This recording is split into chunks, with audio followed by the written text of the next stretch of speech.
Hi everybody, it's Oliver if you do not know my name.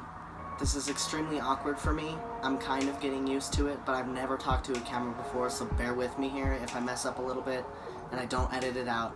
Please don't make fun of me. So I have a problem with public speaking, so I kind of wrote everything down beforehand and I have it in some notes here.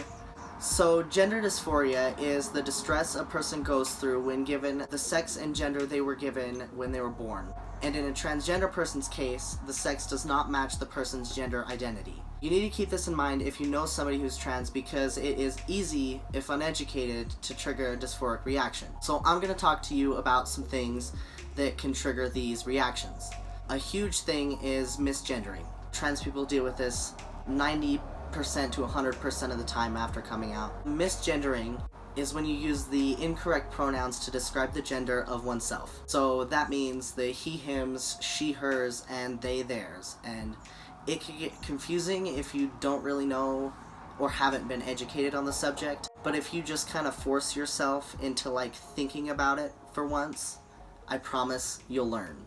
Personally, when you're misgendered, it feels like this sinking feeling. It's really hard to react when somebody uses the incorrect pronouns for me.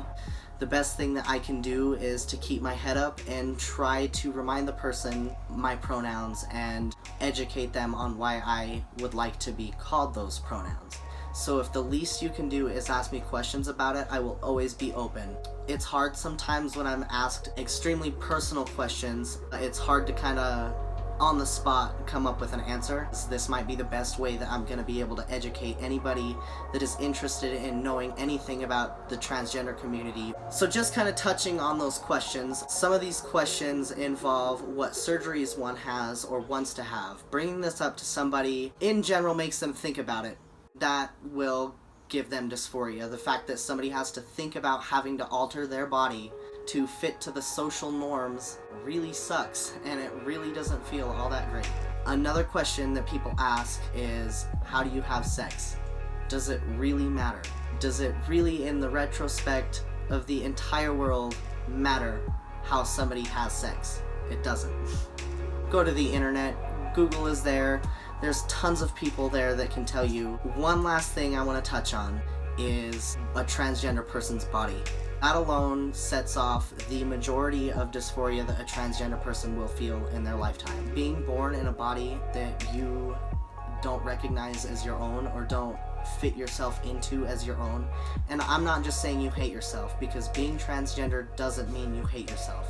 I was very lucky to have the parents that I had, and as supportive as they were, I don't really think I would be where I am today without their acceptance. At first, it was really hard for everybody in my whole family, just in life in general, to kind of, shift over. And I think in any transgender person's family, it's going to be hard. I'm just extremely lucky to have the parents that I had and still have. And the wife that I have, and the friends that I have, and the people I've surrounded myself with, I think were the right decision in my book. Just keep in mind that if you know somebody who is trans, to avoid certain questions, certain pronouns, just educate yourself. Ask them what pronouns they'd like to use. Keep learning and keep your mind open and listen to people.